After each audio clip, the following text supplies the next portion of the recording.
I truly have no idea, Athenians, what impression my accusers have made upon you. As for me, listening to them, I almost forgot who I am. So persuasive were their speeches. And yet, I can assure you, they did not speak a single word of truth.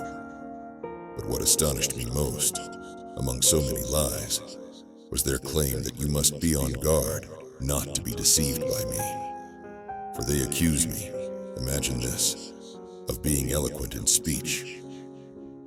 This is pathetic. The fact that they did not even blush at the mere thought of the refutation I am about to deliver struck me as the height of their audacity. Unless, of course, by eloquent, they mean someone who always speaks the truth. If that's the case, then I admit it. I am indeed thoroughly eloquent and an orator, but not in their fashion. In any case, I repeat to you, they did not speak a single word of truth, whereas I, on the other hand, will speak to you only, and nothing but the truth. Socrates began his defense by first addressing the older accusations made against him, before responding to the more recent ones. According to him, these earlier accusations were the hardest to refute, as they had been repeated over many years, back when many of the jury members were still young. These original accusations, brought forth by Meletus, one of his earliest detractors, portrayed Socrates as an atheist, someone who investigated the mysteries of the heavens and the earth, and who used clever reasoning to make weaker arguments appear stronger. Then, anticipating the jury's doubt about the reason for his controversial reputation, Socrates acknowledged that many people considered him wise, but he clarified that his wisdom was not divine or extraordinary. It was, in fact, quite modest. He went on to recount that his friend Chaerephon once consulted the oracle of Delphi, which proclaimed that no one was wiser than Socrates. However, Socrates received this answer with humility and sought to understand what the oracle truly meant, thus explaining why he is regarded as wise among men. Now consider why I speak to you of these things.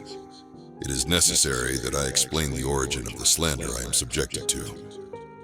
When I heard the oracle's response regarding my wisdom, I began to question myself. What could the god mean by this? And what is the true meaning of his words? I know well that I am not particularly wise. How then could the supreme god claim that I am the wisest of men? Surely, he does not lie, for that would go against his very nature. So, I began to reflect deeply on the matter, until one day I decided to visit one of those men considered wise and examine him closely. But in speaking with him, I could not help but notice that, although he was regarded as wise by many, and above all, by himself, he was not truly wise at all. Then I tried to show him that he believed himself wise, without actually being so. The result was that he took offense, and that resentment was shared by many of those who were present and heard our exchange.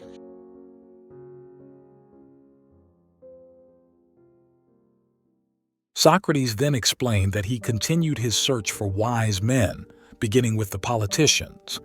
He expected them to understand their own profession, but quickly realized they had no true knowledge of what they were doing. Next, he turned to the poets. Although they composed beautifully and spoke with eloquence, Socrates found that they did not actually understand the meaning of their own words. He then examined the craftsmen. He acknowledged their skill in their trades, but noted that they were mistaken in thinking that their technical expertise made them wise in all things. Through this long search, Socrates finally came to understand the meaning of the oracle's words, that true wisdom lies in recognizing that one does not know everything. He concluded that only the God is truly wise, and that his own mission was to reveal to others the limits of human wisdom. Socrates devoted himself completely to this divine calling, which led him into poverty and made him many enemies. Finally, he explained to the jury how this mission influenced the youth around him, one of the central accusations brought against him. I tell you, Athenians, the wealthy young men, with plenty of free time, love to hear me question people, and they often imitate me. And when they do, they quickly discover that many think they know something, when in fact, they know little or nothing at all. As a result, those who are questioned by these young men do not enjoy the experience and end up directing their resentment toward me rather than toward themselves. They go on to claim that there is a certain Socrates who corrupts the youth. But if you ask them what exactly this Socrates teaches that corrupts the young, they truly don't know how to answer, because they simply don't know. And to avoid embarrassment, they resort to the usual cliches used against us, against philosophers. They don't like to admit that their own pretense of wisdom has been completely exposed, and that is the real reason behind all this drama. That is why my three accusers, Meletus, Abydos, and Lycon, have turned against me, I assure you. Meletus on behalf of the poets, Abydos for the craftsmen and politicians, and Lycon representing the rhetoricians. And this, men of Athens, is the truth, the whole truth. I have hidden nothing, omitted nothing, but I know that my direct way of speaking makes people hate me, and that hatred itself, is it not proof that I speak the truth? This is the root of it all, as you will discover, either in this inquiry or in any future one.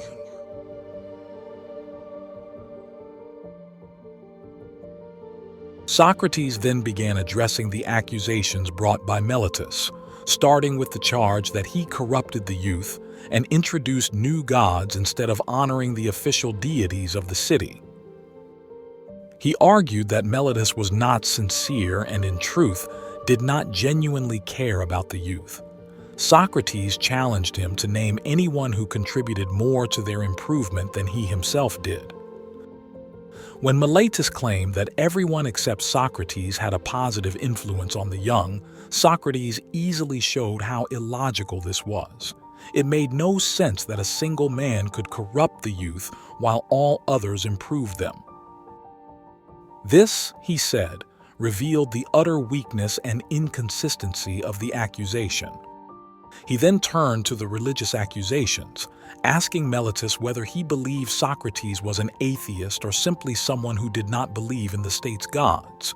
When Meletus responded that Socrates was entirely atheist, Socrates pointed out the contradiction. How could he be an atheist if, at the same time, he was being accused of introducing new gods? He then accused Meletus of being careless and of making these charges not out of true concern for the youth or for the city, but for appearance's sake, for show rather than truth. I would like you, men of Athens, to help me observe what I see as a contradiction in Meletus's words.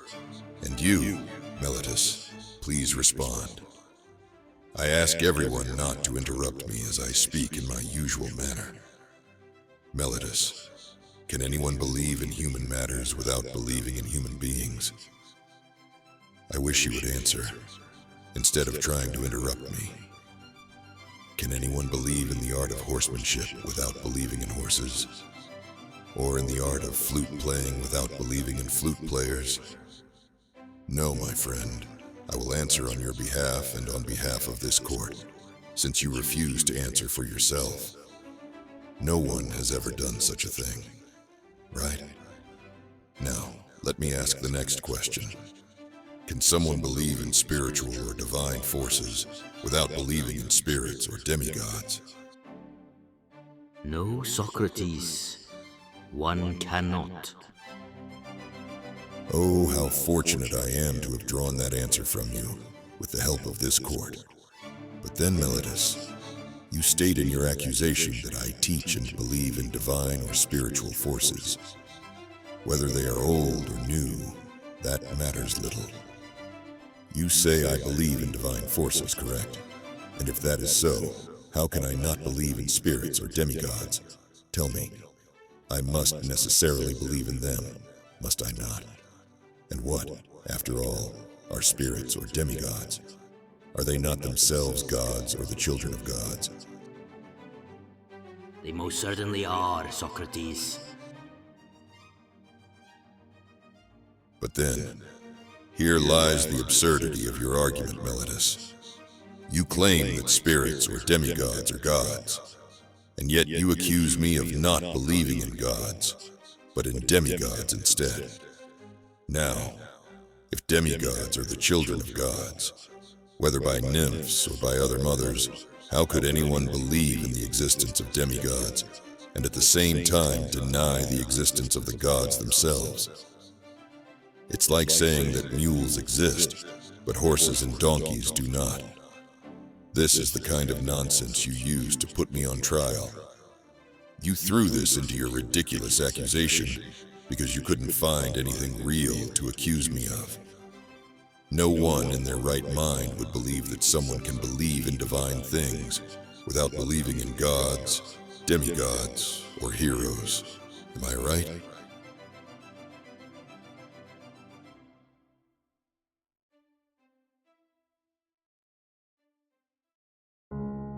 Socrates appeared, despite everything, calm in his defense. He did not let himself be shaken by the seriousness of the accusations brought against him. He made it very clear to the Athenian jury that he was not intimidated by his accusers, nor even by the risk of death itself. For Socrates, fear of death should never guide a person's actions. Instead, he believed that one must always strive to do what is right, no matter the cost. To abandon his philosophical mission out of fear would, in his view, be shameful. His activity, questioning, challenging, and leading others to reflect on virtue and justice, was not his own invention, but a sacred duty imposed by the gods themselves. Turning his back on that duty would be disobedience to the divine. Socrates continued, arguing that his role in Athens, though uncomfortable for some, was beneficial to the city's well-being. Like a gadfly that keeps a lazy horse alert, he stirred the Athenians from their moral complacency. He warned that by silencing him, Athens would harm itself, losing someone wholly committed to its improvement. Then, anticipating a question likely on many minds, Socrates addressed why, if he cared so deeply for justice, he had not taken part in the political life of the city. And there, he offered a remarkable answer. He spoke of a mysterious inner voice, a divine sign he had felt since childhood. This voice never told him what to do, but always stopped him when he was about to act wrongly.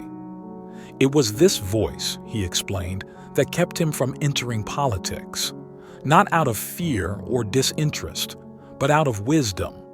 He argued that if he had chosen a political career, he would have been dead long ago.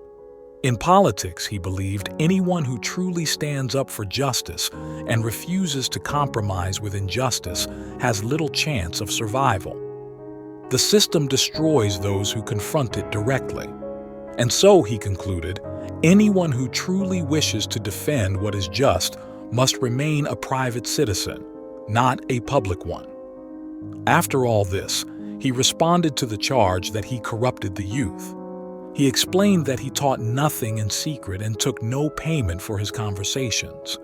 He had no disciples and no school. Anyone, rich or poor, could listen to him. His discussions took place in public, in the agora, and all were free to listen, question, or challenge him.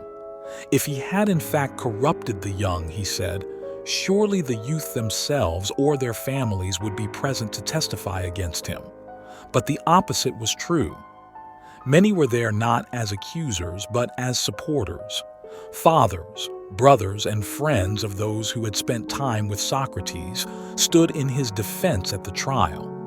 That, he argued, was the strongest proof of his integrity and of the falsehood in Meletus's accusations.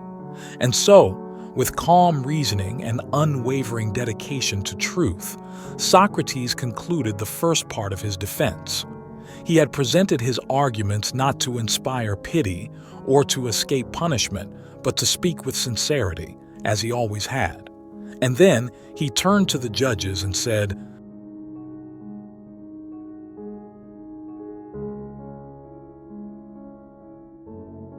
"Enough, judges.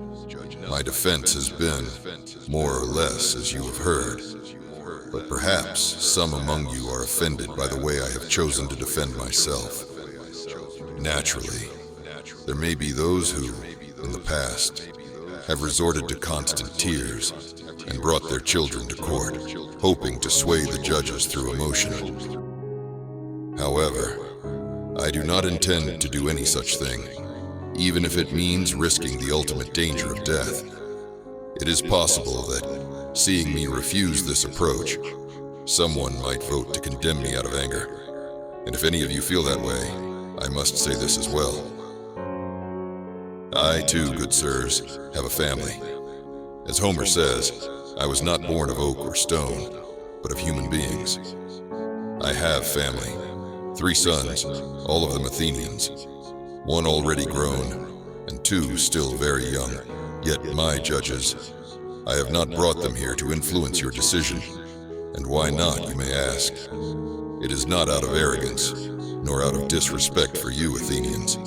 It is out of respect for my own honor, for yours, and for the dignity of the city. I do not believe it is right to resort to such means. If any of you, who claim to be wise, have ever used such tactics, it is, in my view, shameful. I have seen, at times, men who considered themselves superior lower themselves in this way before the court. As for me, I believe such behavior dishonors the city, leading foreigners to think that the men of Athens, even those of high reputation, have no more courage than women, and that, if you have any sense of virtue, is something you ought neither to do nor to tolerate. On the contrary, you should be more inclined to condemn those who perform these pitiful scenes before you, disgracing the city, than those who await your judgment calmly, as I do now.